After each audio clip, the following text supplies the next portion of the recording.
말씀 신명기 26장 1절에서 11절의 말씀입니다.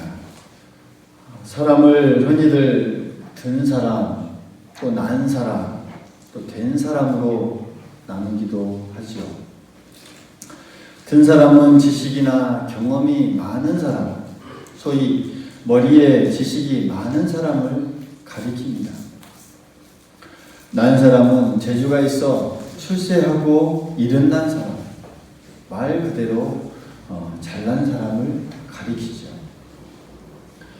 된 사람이란 인격이 훌륭하고 덕이 있어서 그 됨됨이가 잘 된 사람을 가리킵니다. 우리는 어떤가요? 여러분 각자는 어떻습니까? 코로나19로 사회가 어렵고 힘든 시기를 지내고 있는 가운데서도 희망을 주는 뉴스들이 화제가 되기도 했죠. 구두수선 일을 하는 어느 노부부가 50년 동안 노후 생활을 위해 장만해둔 약 7억 원 상당의 땅을 그 코로나19로 힘들어하는 이웃에게 써달라고 기부하는가 하냐. 어느 식당 주인은 자신도 장사가 안 돼서 정말 힘들고 어렵지만 그 음식값을 마스크로 받아서 어려운 이웃에게 써달라고 기부하기도 합니다. 이런 소식은 우리의 가슴 속에 잔잔한 감동을 가져다 줍니다. 그런데 이런 사람들이 된 사람이 아닌가라는 것을 생각해 봅니다. 정말 이 사회의 한 줄기 빛이 되고 어려운 시기에 큰 도움의 손길로 시작되는 그런 이 한 줄기가 됩니다. 품격으로 타인의 모범이 되어서 어려운 이웃을 소중히 여기며 돕기를 주저하지 않는 사람, 주변의 사람을 잘 배려할 줄 아는 사람, 이런 사람들이 된 사람입니다. 이런 사람의 이 기본적인 됨됨이를 어디에서 찾을 수 있을까라는 것을 생각해 보면 그 마음 깊은 곳에 이 감사하는 마음이 있기 때문입니다. 그러니까 감사를 아는 사람이 다른 사람을 도울 수 있고 현재를 감사히 여기는 사람이 나는 부족하지만 그 부족한 모습이지만 또한 그 손길을 내밀어서 돕고 또 베풉니다. 감사는 모든 관계에 이렇게 기본이 됩니다. 조그마한 것에서도 감사할 줄 아는 사람, 이렇게 최소한 이 근본 바탕이 잘 다듬어진 사람, 된 사람임을 우리는 잘 알 수 있습니다. 하나님을 믿는 우리는 어떻습니까? 우리 주변을 보면은 가끔 감사하지 못하고 불평을 일삼는 사람들을 보게 됩니다. 그런 사람은 삶 자체가 불행하게 여겨집니다. 얼굴과 마음이 언제나 굳어져 있고 그러다 보니 마음의 여유도 삶이 늘 긴장되어 있습니다. 무엇을 해도 좋지 않은 것만 자기에게 오는 것 같이 그렇게 여깁니다. 그러나 감사가 있는 사람은 이미 그 자체로 행복한 사람입니다. 환경과 달리 그저 마음이 평안합니다. 어떤 환경이 온다 할지라도 마음이 평안해요. 왜요? 나에게 감사가 있기 때문입니다. 삶에 여유가 있습니다. 무엇을 해도 좋은 것만 보입니다. 감사의 마음이 그 자신의 마음 깊숙한 곳에 있기 때문입니다. 그런 감사가 있다 보니 다른 사람에게 배려심이 생겨나게 되고 그가 쓰는 그 마음의 폭이 넓어지고 또 삶의 폭이 넓어집니다. 그러다 보니 다른 사람들과 관계가 좋아지고 또 다른 사람들이 인정해주는 그런 삶을 살게 된다는 사실이죠. 하나님을 믿는 우리는 더욱 이런 면에서 감사하는 사람이어야 하겠습니다. 하나님이 아니셨더라면 우리가 이 구원을 받지 못했을 것이고 하나님이 아니셨더라면 이 세상을 별 의미 없이 살고 있을 수밖에 없었기 때문입니다. 그러나 우리는 하나님을 믿습니다. 하나님을 믿고 제대로 된 삶을 살고 있고 또 그렇게 살기 위해서 열심히 노력하고 있습니다. 그래서 우리가 감사하는 마음을 가지고 또 감사하는 말로 표현하면서 그런 감사하는 삶을 산다는 것은 나는 하나님의 자녀입니다 라는 것을 드러내는 삶이 됩니다. 그리고 이런 사람은 하나님 앞에서 최소한 이 된 사람임을 우리 모두 기억할 수 있기를 간절히 소망하겠습니다. 오늘은 추수감사 주일로 우리가 지키고 있습니다.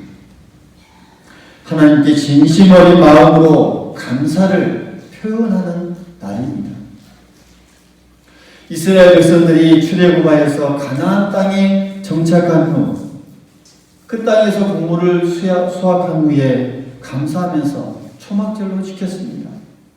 애굽을 떠나 40년 동안 광야에서 방황하던 그 이스라엘 백성이 약속의 땅 가나안 땅에 정착하여 그 땅의 소산을 먹게 된 것은 그들을 돌보신 하나님의 장적인 은혜였습니다. 이에 그 땅에서 거둔 곡물을 감사함으로 하나님께 정성껏 드렸습니다. 이렇게 열매를 하나님께 드린다는 것은 그 땅의 주인이신 하나님께 그 땅의 소산물을 다시 돌려드려야 한다는 그 하나님의 말씀에 근거하고 있습니다. 오늘 우리가 읽은 신명기 26장의 말씀은 하나님께서 기업으로 주신 땅에서 토지의 모든 소산의 만물을 거둔 후에 하나님께 바치는 것에 대해서 말씀하고 있습니다. 만물을 바친다는 것은 열매를 얻게 한 땅의 주인이 하나님이시라는 것을 인정하는 거룩한 행위입니다. 모든 것의 근본이 하나님께로부터 나왔다라는 것을 인정하는 신앙이죠. 따라서 그 땅에서 얻은 모든 것이 하나님의 것이라는 그 사실을 인정하는 신앙의 표현이기도 합니다. 이스라엘의 감사는 이렇게 물질의 모든 근본, 그 모든 근본이 무엇인가? 우리가 살아가는 모든 근본, 땅을 주시고 물을 주시고 하늘을 주시고 공기를 주시고 삶의 모든 것을 주시는 근본을 하나님께 돌리는 그 신앙으로부터 시작하고 있음을 우리는 알 수가 있습니다. 우리가 살아가는 사회에서도 이 근본을 아주 중요하게 여기죠. 그래서 근본을 모른다라는 것은 어떻게 보면 아무것도 모른다라는 것과 같이 우리가 생각하죠.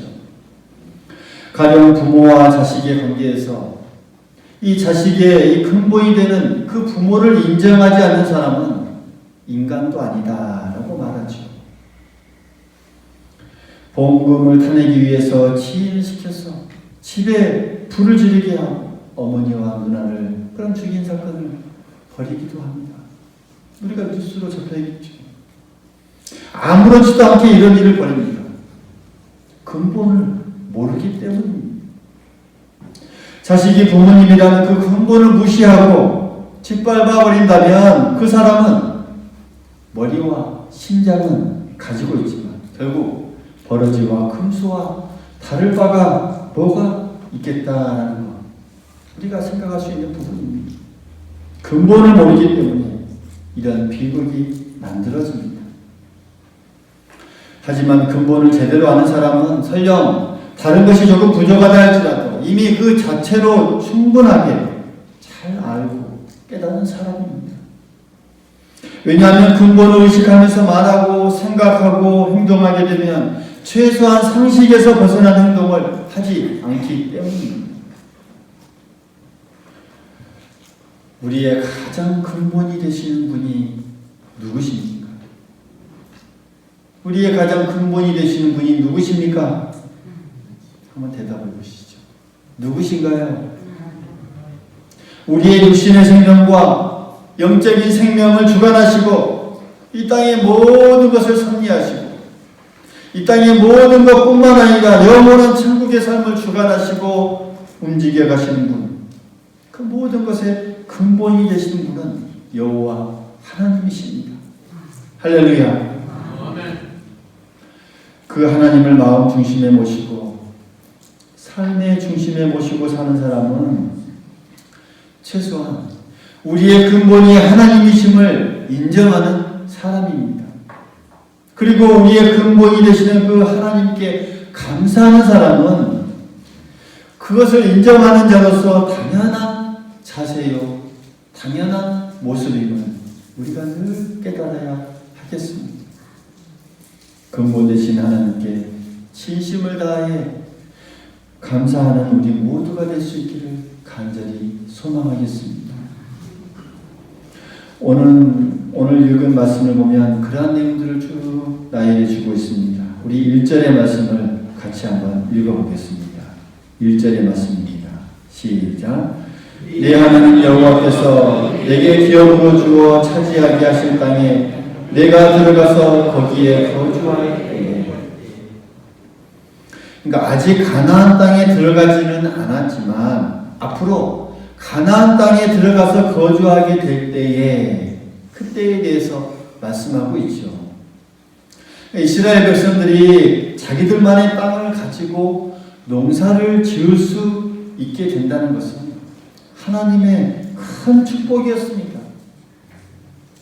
유람하는 그 민족으로 양을 치기 위해서 이곳저곳을 돌아다니면서 일정한, 그렇게 이리저리 돌아다니다가 일정한 그 땅을 가지고 정착 생활을 한다는 것은 놀라운 일이요, 정말 감격스러운 사건이었습니다. 그러니 이만한 복이 어디 있겠습니까? 앞으로 이러한 복을 될 것이다, 복을 받게 될 것이다 라고 말씀하고 있습니다. 이와 아울러서 2절을 보면 2절 후반부에 이스라엘 백성이 앞으로 해야 할 일들에 대해서 쭉 말씀하고 있습니다. 하나님께서 주신 땅의 모든 소산의 만물을 거둬서 하나님께서 택하신 곳으로 가지고 가서 또 그곳에서 하나님께 감사하라라는 그런 내용입니다. 하나님께서 주신 땅에서 하나님의 은혜로 소산을 거두게 될 텐데 그것을 구별하여 감사하라는 말씀입니다. 모든 소산의 근본을 생각하라는 것이죠. 우리가 거둬들인 모든 것들의 근본이 어디인가 라는 것을 생각하라는 말씀입니다. 하나님의 것을 하나님께 돌려드리며 소산을 주시는 그 은혜에 대해서 정성을 다해 표현하라는 말씀입니다. 이것을 통해 하나님과 이스라엘 사이에서 영적 교제와 영적 순환의 역사가 이루어지게 됩니다. 생각해 보십시오. 하나님께서 땅을 이스라엘 백성들에게 주셨습니다. 그 땅을 통해 소산을 거둬들입니다. 그리고 그 땅의 근본이 되신 하나님께 그 거둬들인 소산을 구별하여서 감사하는 마음으로 다시 올려드립니다. 하나님은 그 소산을 기쁘게 다시 받으시고 이스라엘 백성들에게 또다시 복을 내려 주십니다. 땅을 주시는 하나님, 그 소산을 감사하는 이스라엘, 그 소산을 받으시고 다시 이스라엘에게 복을 주시는 그 하나님과 이스라엘 사이에서 일어나는 이 영적 교제와 영적 순환은 참으로 아름다운 관계가 이어지게 해줍니다. 이스라엘이 아름다운 순환을 통해서 하나님과 깊은 교제가 이루어지게 되고 또 하나님께서 주시는 크신 복을 누리며 살았습니다. 우리도 마찬가지입니다. 하나님께서 우리에게 살아갈 수 있는 삶의 자리를 주셨고 또 그곳에서 열심을 다해 거둬들인 소산의 그 근본이 되신 하나님께 감사하는 마음으로 또다시 올려드립니다. 우리에게 주신 소산을 통해 하나님과 영적인 그 아름다운 그 순환이, 그 관계가 이루어지는 거룩한 역사가 이루어지게 된다라는 사실이죠. 오늘 역시 그 소산에 대해서 감사하는 절기, 그것을 통해서 하나님께 우리가 이 감사 예배를 드리고 있습니다. 우리의 마음, 이 정성이 하나님께 올라가게 되면 그것으로 다시 영적인 순환으로 우리 가운데 만배의 복으로 충만하게 임하게 될 줄 믿습니다. 그 은혜로 나아가는 우리 모두가 될 수 있기를 소망하겠습니다. 그리고 우리는 지난 시간 우리에게 베풀어 주신 그 은혜를 생각하면서 또한 감사할 줄 알아야 합니다. 5절부터 이 9절까지를 보면 이스라엘을 출애굽시켜 주신 하나님의 은혜, 광야길을 지켜주시고 인도하여 주시는 그 하나님의 은혜, 가나안 땅으로 인도해 주신 하나님의 은혜에 대해서 감사하는 고백이 계속적으로 담겨져 있습니다. 애굽의 고통 가운데서 하나님은 이스라엘을 지켜주셨습니다. 광야길의 위험하고 고난한 그 가운데서도 하나님의 강하신 오른손이 이스라엘을 지켜주셨습니다.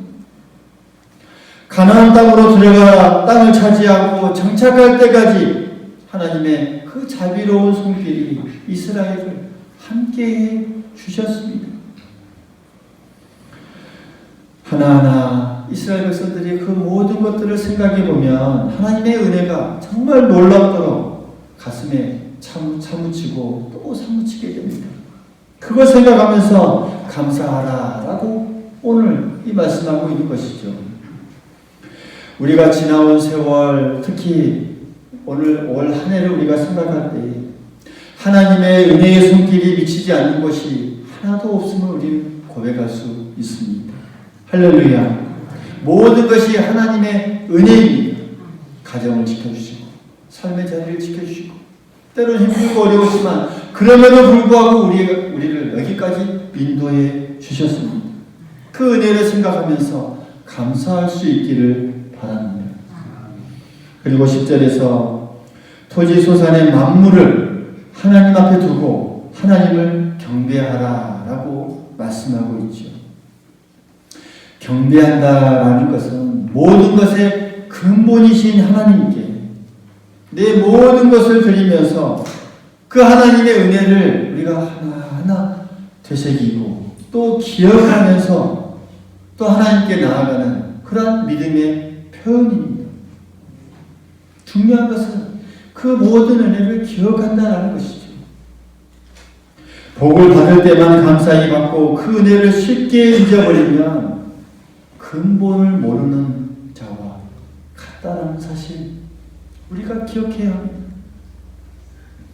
이스라엘 백성들은 애굽 생활에서 벗어나 새로운 삶을 주신 하나님을 기억하면서 감사하고 있습니다.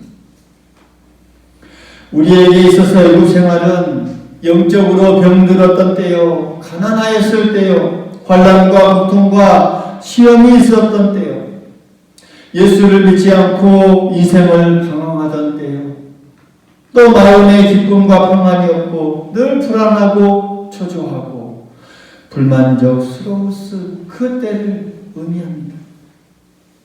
그 때를 우리가 기억하면서 하나님께서 오늘이 있기까지 이렇게 많은 은혜를 주시고 복 주심을 우리가 깨달았을 때에 비로소 우리는 감사하는 마음으로 하나님 앞에 절기를 지킬 수 있다는 사실이죠. 우리 모두가 그 하나님의 은혜의 복, 하나님의 은혜를 항상 기억하면서 살아갈 때 하나님께서 더욱 많은 은혜로 우리에게 채워주실 거라는 사실을 우리가 믿음으로 고백하면서 늘 한 걸음 한 걸음 나아갈 수 있기를 간절히 소망합니다. 마지막으로 11절에 보면 내인과 함께 거류하는 그 계획, 다시 말하면 이웃과 함께 즐거워하라 라고 우리에게 말씀하고 있죠. 하나님은 하나님께만 드리는 것에 그치지 않고 이웃과 함께 그 은혜를 나누라 라고 말씀하고 계십니다.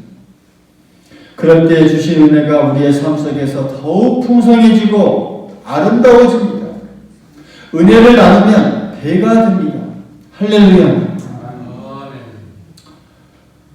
코로나19로 인해서 아쉽게도 이웃과 함께 나누지는 못하지만 또한 우리가 오늘 우리 공동체 안에서 함께 나누는 그런 시간을 가지고자 합니다.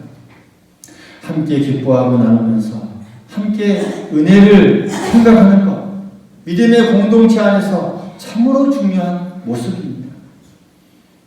오늘 이후에 그 모든 시간도 우리가 다 참여해서 함께 할 수 있기를 간절히 바랍니다. 오늘 우리는 추수감사절을 지키고 있습니다. 우리 모두 모든 것의 근본이 되시는 그 하나님께 감사할 수 있기를 간절히 소망하겠습니다. 내 신앙, 내 물질, 내가 가진 모든 것은 결국 하나님께로부터 나왔습니다.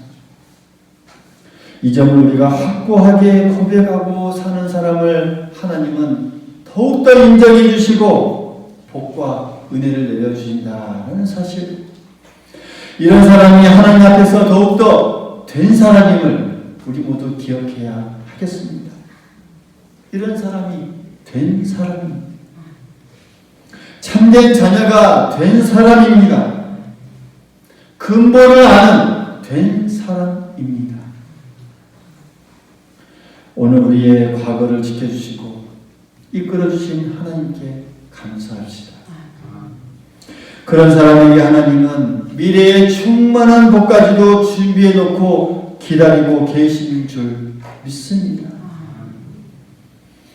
이렇게 감사하는 사람에게 하나님은 감사할 거리가 더욱 넘치도록 우리에게 만들어 놓고 또 기다리고 예비해 주시고 또 그 은혜를 때마다 일마다 시간마다 우리에게 함께 해주신다는 사실 우리가 늘 기억하면서 모든 근본이 되시는 그 하나님께 감사하는 신앙으로 우리가 우리의 인생을 살아가면서 날마다 하루 가운데 승리하는 삶을 살아가는 우리 모두가 될 수 있기를 간절히 소망하겠습니다.